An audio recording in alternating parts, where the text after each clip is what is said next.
Hey everyone, it's Tanya from She Who Tries Everything, and welcome back to our next episode. This is episode 2 of the garden tour, like the food forest garden journaling. And this week I'm going to incorporate in some information about permaculture and why we've decided to use permaculture on the block and what that looks like for us in real life. Not textbook, no courses, just us doing our thing. And I will try and incorporate in the different types of plants that we come along on today's journey and some of the stuff we looked at last week and how that fits into our 8 levels of permaculture that we're using the system that we're using to be able to grow a food forest on terribly poor soil, and also some of the fencing that's been happening this week. A bit of activity been happening here. So we'll wrap that all up into this week's episode. Can't wait for you to see that, comment, to let us know where you're from. Are you building a food forest? Are you doing something in your backyard? This is all about inspiring people just to get out there and give it a go and have a try something new. So welcome again, and thanks for subscribing and liking and commenting on our last few episodes. It's been amazing, and let's go on the tour. Permaculture for us is really about working with nature and not against it. That's the core of it. It's really a way of anyone to be able to design a space, whether it be sort of like your garden, your food system, and even your lifestyle, so that everything supports each other and nothing is going to waste. So for us here on the block, that looks like growing food in layers, and I'll speak about the layers shortly. Really, the most important thing is about us building soil health and using what we have here on hand and what we can gather from around the area close to us, but also thinking long term, like how is this going to affect us or the soil or the plants long term, especially when we're not here 100% of the time. We are definitely not purists at all. Even though I do have a Bachelor of Science in Australian Environmental Studies, we're not here to lecture or to be bound by rules. This is a simple system that just keeps cycling. We're definitely not here to do it perfectly, so you've landed on the wrong YouTube channel. If you want specifics, this is reality, and we're doing the best that we can with what we've got and how that fits into our life in a real way. There's 3 core ethics of permaculture, and it's pretty simple. It's really care for the earth, care for the people, and return the surplus. So that surplus might be the compost, it might be me saving seeds, it might even be returning my knowledge to you guys and just sharing it around with others. So caring for the earth, caring for the people, and return the surplus. So we're here on our block just building a little patch to be more than just a garden. It's a food system, it's a habitat, and eventually, we hope, a little bit of a legacy, and also an inspiration to you, and one that regenerates the land. It supports the local pollinators, the birds, the native bees, and it feeds us all in more ways than one. And I know that this is my happy space. So I just want to welcome you guys again, as you watch us go around on these garden tours and as our projects unfold over time, and know that every choice that we're making, from what we plant to where we place things, these are sort of grounded in principles. But as I said, there's no perfection and there's no textbook here. It's not perfect, but it is intentional, and that's what permaculture is all about. Alrighty, so in today's tour, I want to talk to you about one of the things that I'm most excited about, and that is how we're setting up our food forest using the 8-layer system. Now, I know it doesn't look like we've got much of a system happening here at the moment, but this is all early days and we are intentional about what we're planting. So I just want to give you a bit of an idea of how this all fits into the structure. When you're growing a food forest, it is basically just a garden, but it's a garden that mimics how nature grows in the wild. So it's not about the neat rows and the raised beds. It's really about layering plants so they can support each other just like they would do in a forest. What I'll try and do on the tour today, the part 2, is to tell you where each of these plants fit into this 8-layer structure. So the first layer, which is the canopy, this is the one that a lot of people find or they skip initially because they want the instant rewards of the food, but it's crucial to get this layer 1 going early as possible, and that's your canopy layer. So this is your big trees, your tall trees, anything that's going to throw shade, so like pecans, mangoes, which we've got, mulberry tree, which we've got. We're also using our kadagi or trilliana trees. Also, they are part of our canopy. We also tried our tamarind, but they have been so slow to grow. But we've still got them there. We're persevering with it. So layer 1 is the canopy layer. So these will eventually provide the shade, shelter, and some food, depending on which canopy layer you're planting. But that's the most important layer.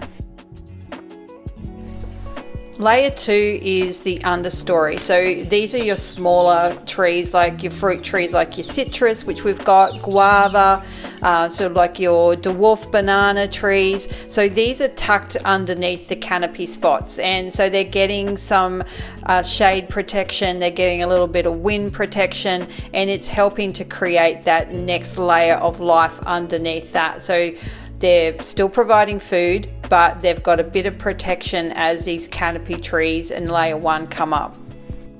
Layer 3 is your shrubs. So they're your smaller fruit bearing and native plants. So for example, blueberries, we tried a blueberry here, didn't do that well.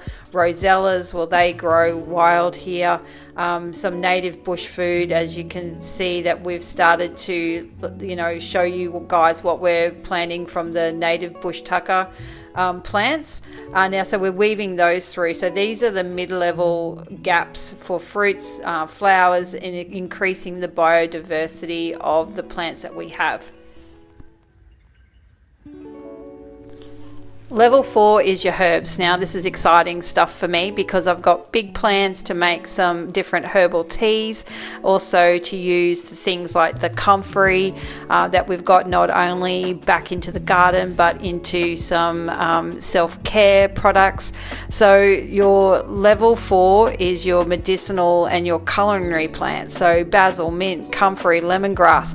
So these are all usually planted closer to where the house or to the kitchen, so that what we would call our kitchen garden zone, so where you can just go out and pick them, but again they're offering another level of biodiversity to your garden.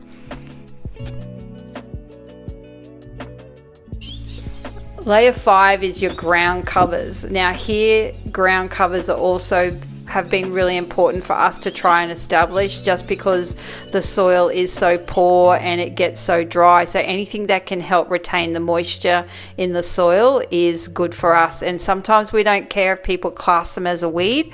To us, they're doing a job of ground covers. So either whether it be a living mulch, so you might just scatter some seeds out and let something grow for the time being in an area where you've got nothing planted. It helps suppress other weeds that you don't want. But some of our ground covers are like sweet potato. So if we ever have a sweet potato that's going off, or part of a sweet potato, we'll just go and bury it. Just if it pops up, it pops up. It's great for us. Other things are like our pumpkin vines, which we know absolutely go crazy here. We get the best pumpkins off of these vines that we've got, and they self-seed all the time, so that's great for keeping some shade onto the soil. You can also do things like strawberries and also nasturtiums, things like that. They're living mulch, they're weed suppressors, and we can get food from them. So these are great at filling up spaces on the ground level and holding that moisture in the soil. Layer 6 has been an interesting one for us. This is the root layer. So we've got a few things going on that we've been reluctant to dig up, and this is part of this root layer for the food forest. Now these are things like turmeric, garlic, ginger. Well, we've got the galangal, we've also got the arrowroot, the edible arrowroot and the inedible arrowroot, and again you've got things like the sweet potatoes again, that are sort of that tuber type of plant. So not only do they sort of give that sort of ground cover as well, but they open up the soil structure.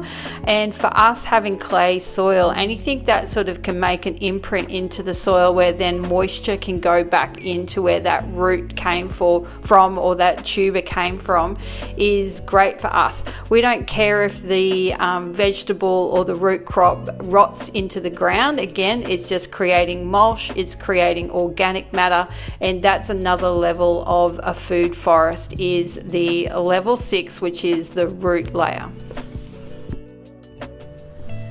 Layer 7 is the vertical layer of a garden. So I'm sorry if there's any background noise on this, because Ben's got that digger going again. We've been doing the fencing. So your vertical layer is any of your climbers, so like beans, passion fruit, grapes, anything that you can run upwards on a trellis or on a fence. And some of these become great for shade as they grow, and they can help other parts of your garden, like your herb garden or your seedlings, and protect them from wind or sun, but also you're getting an edible crop off them. So we've also got dragon fruit, it's going up. We've got, as mentioned, a passion fruit. We love that. We try and save as many seeds from good passion fruits as possible to get them going. So anything where you've got a trellis or somewhere you can grow something up, that's another level of your garden as well. And the last level is something that I suppose we don't have a lot of we don't have a hand in it. Nature's doing it for us, and that's the fungi, the fungi, the fungi layer.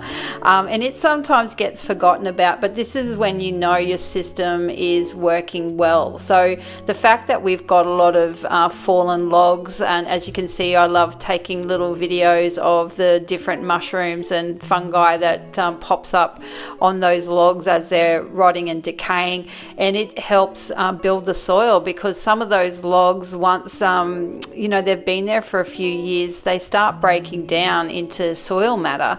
So you can go and intentionally grow mushrooms, but we just let the nature do its thing, run its course, and the little mushrooms pop up, and we're always happy to see them, because we're like, yeah, things are decomposing, things are working, things are returning to the soil.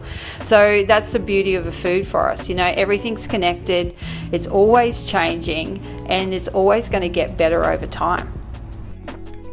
So that's a wrap for this week. I hope you guys enjoyed a little bit more of our slice of Australia and some understanding around how we're using permaculture. And I'm just going to leave you with some of the weird critters and insects that we have and discovered here, and maybe that's a whole nother episode, as well as the fencing. We didn't get it all done, guys, but we got part of it done. But yes, there was some laughs and some good Aussie humour, so I can't wait to bring those to you as well. So again, thanks for coming. Please like, share and subscribe if you're having fun here, and we'll do our best to bring you another amazing episode next week. See you guys.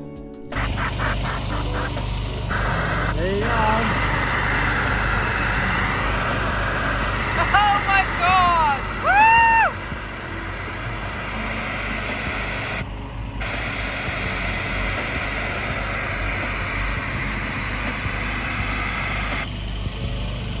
That's how you build a fire. You need air. Something flammable.